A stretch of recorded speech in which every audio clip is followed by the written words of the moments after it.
Magandang umaga, Pilipinas. Narito po ang weather update mula sa Pag-asa Philippines. Panoorin po natin. Kita pa rin po sa ating mga kababayan dahil mababa ang tsansa na magkaroon tayo ng tropical cyclone or bagyo sa loob ng ating Philippine Area of Responsibility sa susunod na 5 araw.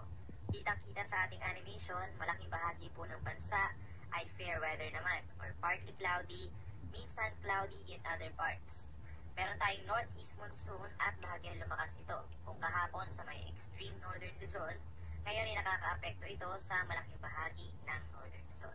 Posible rin po na in the coming days ay lalakas pa itong amihan at makakaapekto rin sa ilang bahagi ng bansa. Ngayong araw po, asahan ang partly cloudy to cloudy skies na meron lamang pulu-pulong pag-ambon dito sa northern Luzon, particularly sa Cagayan Valley, Cordillera, at Ilocos Region. At dahil po yan sa amihan o northeast monsoon, ay bahagyang bababa yung mga temperatura doon, lalo na sa madaling araw. Over here in Metro Manila, Central Luzon and Southern Luzon, halos katulad din po ang weather natin as yesterday. Partly cloudy to cloudy skies tayo throughout the day, at sa tanghali may kainitan, especially dito sa may Metro Manila hanggang 32 degrees Celsius, as well as Legazpi and Puerto Princesa. At mataas yung tsansa ng mga localized thunderstorms or pulu-pulong pag-ulan, lalo na dito sa may parting Aurora, Quezon, and Bicol region. Sa ating mga kababayan dito sa Visayas at sa Mindanao, partly cloudy to cloudy skies din tayo dahil yan sa mga localized thunderstorms. Magkakaroon din ng mga pulu-pulong pag-ulan or isolated rain showers. Madalas, pagsapit po ng hapon, nagkakaroon na ng mga pag-ulan throughout Mindanao, at dito rin po sa southern portion ng Eastern Visayas at Central Visayas. Temperatures natin matataas dito sa Zamboanga hanggang 34 degrees Celsius sa tanghali and Davao hanggang 33 degrees Celsius. Para naman sa lagay ng ating karagatan, wala po tayong nakataas na gale warning pa sa ngayon. For Luzon, moderate to rough seas or from 1.2 hanggang 3.1 meters ang taas ng mga alon. And over here in Visayas and Mindanao, mas mababa yung taas ng mga pag-alon. Take note po in the coming days dahil unti-unting lumalakas itong northeast monsoon or amihan, ay mas lalakas din yung hangin, eventually mas tataas yung mga pag-alon natin, especially dito sa may area po ng northern and eastern part of Luzon. Para sa ating daily weather outlook, over here in Metro Manila, partly cloudy to cloudy skies pa rin tayo from Monday hanggang Tuesday. May kainitan pagsapit ng tanghali hanggang 32 degrees Celsius. Mababa yung tsansa ng mga pag-ulan hanggang bukas, pero pagsapit po ng Tuesday and Wednesday ng hapon ay may kataasan ang tsansa ng mga thunderstorms. Sa ating mga kababayan sa Baguio City, asahan pa rin yung weather na dahil sa amihan, partly cloudy to cloudy skies, at meron tsansa ng mga pag-ulan pero ito yung mga mahihina lamang or isolated light rains.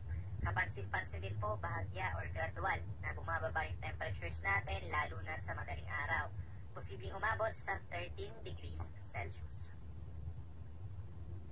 Sa ating mga kababayan sa Legazpi City, bagamat ngayong araw po ay partly cloudy to cloudy skies tayo, by tomorrow, asahan po yung maulap na kalangitan, nasasamahan pa ng kalat-kalat na light to moderate rains, dahil po yan sa pagsasalubong ng easterly at ng northeasterly. At aasahan din yung mga thunderstorms, lalo na sa hapon. By Tuesday and Wednesday, partly cloudy to cloudy skies na ulit, at meron ulit tsansa ng mga localized thunderstorms, even sa umaga. Sa atong mga kaiksaunan din sa Metro Cebu, same case with Legazpi or Bicol region, asahan din over Metro Cebu ang maulap na kalangitan by tomorrow, November 23, nasasamahan pa ng mga scattered light to moderate rains and thunderstorms dahil sa convergence ng easterly at ng northeasterly wind flow. Asahan naman po pagsapit ng Tuesday and Wednesday ay meron tayong partly cloudy skies throughout the day, minsan nagiging cloudy at mataas yung tsansa ng mga pag-ulan lalo na sa hapon.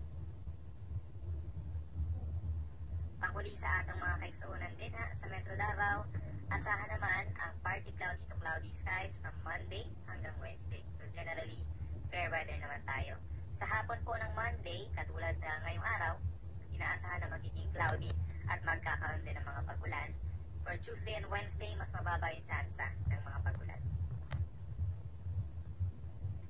Bago po tayo matapos, alamin naman natin kung ano nga ba yung inaasahan natin ng mga weather systems simula ngayong Nobyembre hanggang sa matapos ang taon. Ito yung naka-flash po sa inyong screen yung lahat ng mga weather systems and weather disturbances na posible nating maranasan sa loob ng ating Philippine Area of Responsibility. So una na dyan, ito pong Northeast Monsoon o yung amihan. Northeast Monsoon refers to cold winds o yung malamig at dry na hangin. Galing po yan sa mainland China at yung general direction niya papunta sa ating bansa ay northeast. Nagdadala ito ng mga pag-ulan lalo na sa eastern side of the country at dahil medyo dry po ito, hindi naman kalakasan yung mga pag-ulan. Thunderstorms, it refers naman po sa sudden electrical discharges. Meron itong kasamang mga pagkidlat, pagkulog, at yung convective clouds. So pag sinabi po natin na convective clouds, ito yung malalaki na mga kaulapan na tinatawag natin ang cumulonimbus clouds. Minsan nagdadala ito ng malakas na hangin. Meron din itong associated na mga buhawi or water spout at minsan mga hailstorm. Tail end of a cold front. So madalas po natin itong naririnig pag ganitong mga panahon ng taglamig. Ang cold front, himayin natin itong cold front. Ito po ay convergence or pagsasalubong ng mainit na easterly at malamig na amihan. So yung tail end refers to the extension. So pag yun na yung tail end ng cold front natin. Ano nga ba yung dala ng tail end ng cold front? Mga rain showers and thunderstorms. And worst case, delikado rin po itong tail end ng cold front dahil minsan nagtatagal yung mga pag-ulan ng 2 hanggang 3 araw na minsan malalakas. Easterlies, madalas din natin itong naririnig lately. Ito naman, unlike ng northeast monsoon na malamig at dry, ito ay warm winds at less dry. It blows from the east or galing sa Pacific Ocean, pero nagdadala pa rin ito ng mga cloudiness or kaulapan dahil dun sa interaction from dagat papunta sa ating kalupaan. Meron din mga thunderstorms lalo na sa eastern part ng ating bansa. Low pressure area, madalas din po sa ating bansa pag ganitong panahon. Ang definition ng LPA ay ito yung area kung saan pinakamababa ang atmospheric pressure. So ito ay associated din sa mga cloudiness at mga pag-ulan. Minsan, trough of a low pressure area, ito naman yung extension ng LPA. At panghuli, tropical cyclones or sa Tagalog ay bagyo. Mas mababa po yung pressure nitong tropical cyclones as compared to low pressure area.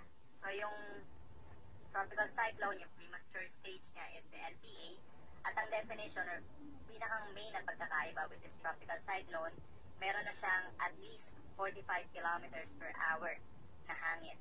At minsan nag-range pa nga yan, di ba, from tropical depression, pag mas malakas tropical storm, severe tropical storm, mas malakas pa yung typhoon and even super typhoon.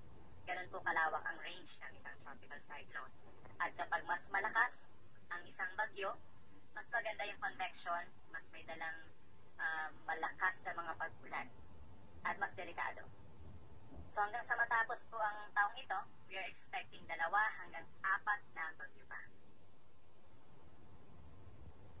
Si Haring Araw po ay sisikat mamayang alas 6 ng umaga at lulubog naman ito 5:20